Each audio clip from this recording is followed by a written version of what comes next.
নমস্কার বন্ধুরা, আমার আজকের রেসিপি নিরামিষ পটল। বন্ধুরা, পেঁয়াজ রসুন আদা আমি কিছুই ব্যবহার করিনি, তাহলেও কিন্তু খেতে অসাধারণ হয়েছিল। গরম ভাতে আপনাদের আর কিছুই লাগবে না, শুধুমাত্র 15 থেকে 20 মিনিটেই বানিয়ে নেওয়া যাবে। এখানে নিয়েছি 500 গ্রাম পটল। পটলের আমি খোসা ছাড়িয়ে নিয়েছি। এবার আমি হলুদ লবণ দিয়ে ভালো করে মেখে নেব। বন্ধুরা, তোমরা চাইলে একটু কাশ্মীরি লঙ্কার গুঁড়ো দিয়েও কিন্তু মেখে নিতে পারো। এই দিকে নিয়েছি একটা বাটিতে নিয়ে নেব হলুদ গুঁড়ো, লবণ, কাশ্মীরি লঙ্কার গুঁড়ো, ধনের গুঁড়ো, জিরের গুঁড়ো। এবার আমি জল দিয়ে মিশিয়ে নেব। তো খুব ভালো করে মিশিয়ে নিয়েছি। আর এই দিকে নিয়েছি একটা মিক্সারের বাটিতে নিয়ে নেব কাঁচা লঙ্কা, 1 চামচ টক দই, আর দিয়ে দেবো 8 থেকে 10টা কাজু। সামান্য একটু জল দিয়ে পিষে নেব। কড়াইয়ে তেল গরম হতে বসিয়ে দিয়েছি, তেলটা গরম হয়ে গেছে। এবার আমি পটলগুলো ভেজে নেব। এখানে আমি সাদা তেল নিয়েছি, তোমরা চাইলে সরষের তেল দিয়েও পটলটা ভেজে নিতে পারো। একটু সময় ধরেই কিন্তু পটলগুলো ভেজে নিতে হবে। খুব ভালো করে পটলগুলো ভেজে নিয়েছি, এবার আমি তুলে নেব।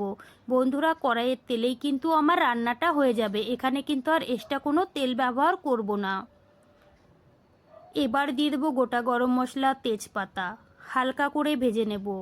বন্ধুরা, এবার দিয়ে দেবো গুলিয়ে রাখা মশলাটা দিয়ে ভালো করে কষিয়ে নিতে হবে।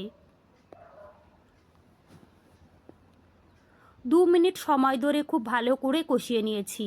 মশলা থেকে কিন্তু তেল ছেড়ে দিয়েছে, আপনারা দেখেই বুঝতে পাচ্ছেন। কালারটাও কিন্তু ভীষণ ভালো হয়েছে। এবার আমি ভেজে রাখা পটলগুলো দিয়ে দেব।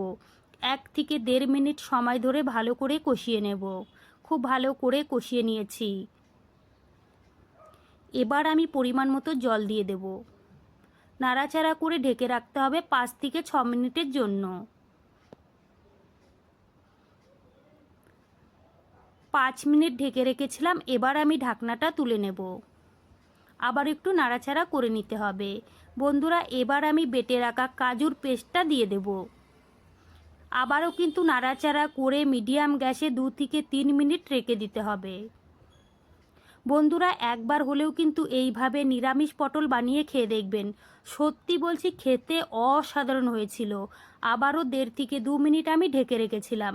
দিয়ে দেবো সামান্য একটু গরম মশলা, আর দিয়ে দেবো সামান্য একটু চিনি।